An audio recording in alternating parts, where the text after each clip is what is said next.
শুভ সকাল বন্ধুরা, কেমন আছো তোমরা? যে যেখানে আছো আশা করি সকলেই খুব ভালো আছো। আমরাও আছি, ভালোই মন্দে কাটছে। তো সকালে এখন খুব ব্যস্ত একটু। অদ্রিজা বার হয়ে গেছে স্কুলে, অদ্রিজা স্কুলে বার হয়ে গেছে আর আমি টিফিনটা করে নিয়েছি। আর এখন আমার এখানে কি অবস্থা আছে তোমরা দেখো, সেটাই তোমাদের সঙ্গে একটু শেয়ার করি। তো যাই হোক, চলো ভিডিওটা জুড়ে তোমরাও সঙ্গে থাকো। আমার এখানে পরিস্থিতি দেখো, এই একটুখানি ছোট্ট ঘরের মধ্যে থাকি, কত জিনিসপত্র সেইগুলো কীভাবে সব গোছগাছ করে রাখতে হয়। তো গতকাল গ্যাস শেষ হয়ে গেছিলো, আর এখানে একটা যেহেতু সিলিন্ডার, তো গতকালই বুক করা হয়েছে, কিন্তু আজকে আবার গ্যাস চলে এসছে। এই যে ওইখানে যে গ্যাস সিলিন্ডারটা দিয়ে গেল, আর গ্যাস থাকে আমার এই যে এইখানে গ্যাসটা থাকে, আর এই এই যে এই খোপটার মধ্যে গ্যাস সিলিন্ডারটা থাকে, আর এই গ্যাস সিলিন্ডারের সঙ্গে সঙ্গে দেখো মানে কত জিনিস, সেই সব জিনিসগুলো, যে চালের ড্রাম এখানে, তো সেই সব জিনিসগুলো বার করে সিলিন্ডারটা বার করেছি। এখন ওই সিলিন্ডারটা আবার ওখানে ঢোকাবো, ঢুকিয়ে আবার এই জিনিসগুলো এখন 2 মাসের জন্য আবার সাইজ করে রাখবো। মানে 2 মাস আমার যায় গ্যাস, ওই যেভাবেই হোক 2 মাস যাবে আর কি। আর তারপরে তো ইন্ডাকশান আছে। তো এখন এই হলো পরিস্থিতি। এখন এইগুলো সব কী করে গোছগাছ করবো, আবার এখনও রান্না বাকি আছে। সকাল শুধু সিদ্ধ হয়েছে, রদ্রিজাকে পাস্তা টিফিন করে দিয়েছিলাম, আমিও পাস্তা খেয়ে নিয়েছি। এখন মানে ভাতটাই হয়ে আছে শুধু, এখনও সবজিপাতি কাটাও নেই, গোছানোও নেই। এইগুলো গুছিয়ে তবে রান্না বান্না হবে। তো দেখো, গ্রাম আর শহরে বাস করার মধ্যে দুটোর কিন্তু দুটো ডিফারেন্স, একদম সম্পূর্ণই আলাদা। আর প্রত্যেকটা ক্ষেত্রে গ্রামে বাস করার একটা আলাদা বেনিফিট আছে, আবার কলকাতায় মতো শহরে বাস করারও কিন্তু আলাদা একটা বেনিফিট আছে। তো গতকালই আমার রান্না করতে করতে গ্যাস শেষ হয়ে গেছে, তো গতকাল দুপুরবেলা বুক করা হয়েছে, আজকেই পরের দিনেই কিন্তু গ্যাস চলে এসছে। আর বাড়িতে আমরা হচ্ছে গ্রামের মানুষ, গ্রামে অনেক বড় জায়গা, অনেক বাড়ি ঘর, অনেক জায়গায় আমাদের বসবাস।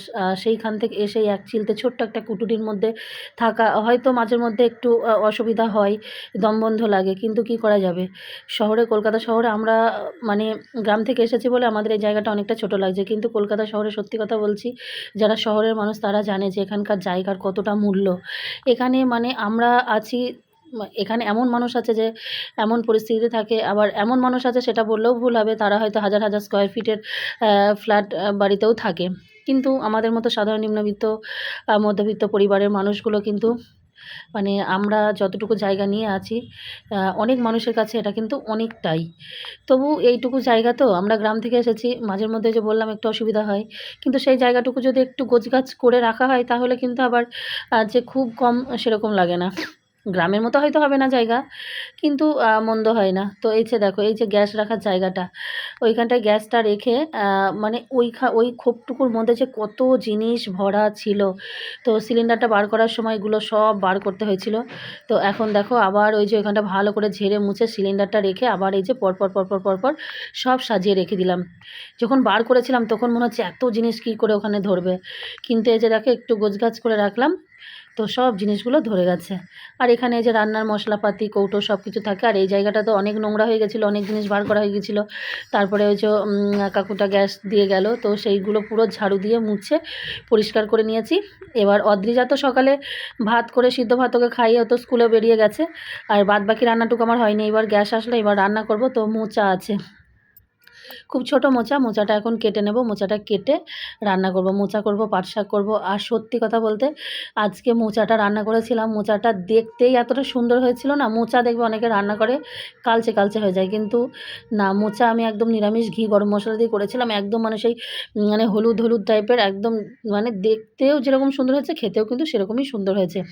আর হ্যাঁ, মোচা কাটার একটা টিপস তোমাদেরকে দিই, অনেক এর আগেও আমি যতবারই মোচা কাটি ততবারই বলি, অনেকে দেখবে মোচা কাটতে চায় না, কারণ মোচা কাটলে হাতগুলো কালো হয়ে যায়, নখ টখগুলো সমস্ত কিছু কালো হয়ে যায়। কিন্তু ওই যে লবণ, একটু করে লবণ নেবে আর হাতে লাগিয়ে রাখবে, যেখানে যেখানে দেখবে যে কাটতে গেলে যেখানে আঠাটা লাগছে সেইখানে লবণ দিয়ে ঘষবে, পুরো হাত কিন্তু পরিষ্কার হয়ে যাবে। লবণ দিয়ে ঘষলে কিন্তু হাতে একটু আঠা লাগে না। ওই যে দেখো, আমি একটু একটু করে লবণ নিচ্ছি, আর যেখানে আঠা লেগে যাচ্ছে সেখানে কিন্তু লবণ দিয়ে নিচ্ছি। তো আমি যেভাবে বললাম এইভাবে তোমরা মোচা কেটো, তাহলে কিন্তু আর তোমাদের মোচা কাটতে ভয় লাগবে না। আমারও কিন্তু আগে খুব ভয় লাগতো যে মোচা কাটলেই হাত পা, এই হাতগুলো কালো হয়ে যাবে, নখগুলো কালো হয়ে যাবে, কিন্তু এইটা শেখার পর থেকে কিন্তু আর কালো হয় না। রান্না অনেকটা হয়ে এসছে, প্রায় শেষ। পাট শাক হয়ে গেছে, এখানে মোচার ঘন্ট হয়ে গেছে, আর এইখানে ইলিশ মাছের আজকে হবে ভাপা। অদ্রিজা বারবার বলে গেছে যে আজকে যেন ভাপা করতে, এই 2 পিস এই যে ভাপা করবো। আর আবার এই দুটো থাকবে, এই দুটো একটু ভেজে রাখবো, কালকে যা হবে। এইভাবেই চলি আমরা।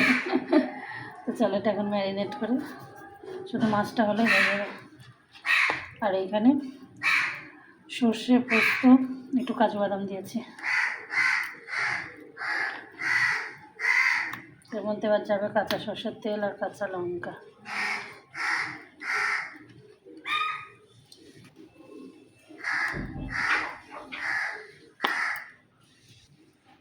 তো দেখো এখানে ভাপে বসিয়েছি। আর এইখানে আমার কোনো স্টিলের টিফিন কোটো নেই। স্টিলের টিফিন কোটো বাড়িতে আছে, গ্রামের বাড়িতে, এইখানে নেই। তো কী করবো, এই ঘটি করে ডাল ভাতের ঘটিটা ছিল, এর মধ্যে দিয়েছে, জলে বসিয়েছি।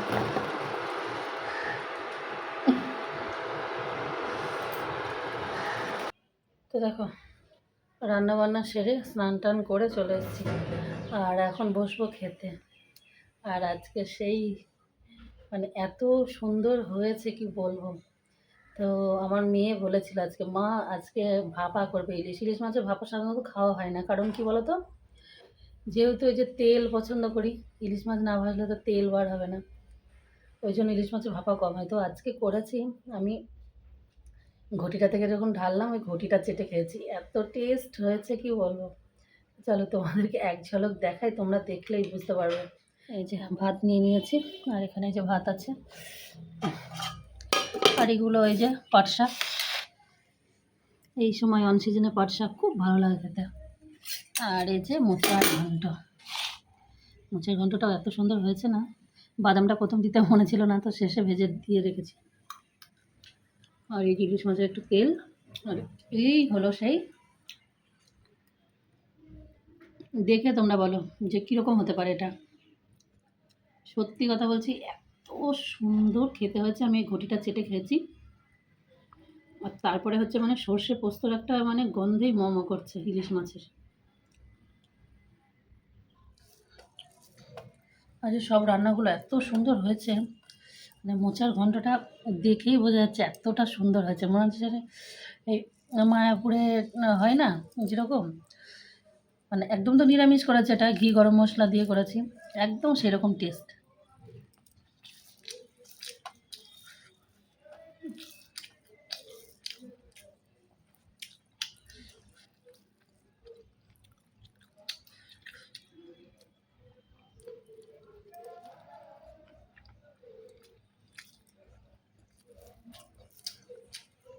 বন্ধুরা, খুব ছোট্ট একটা ভিডিও দিলাম, ভিডিওটি কীরকম লাগলো অবশ্যই তোমাদের মতামত কমেন্টের মাধ্যমে জানিয়ে যেও।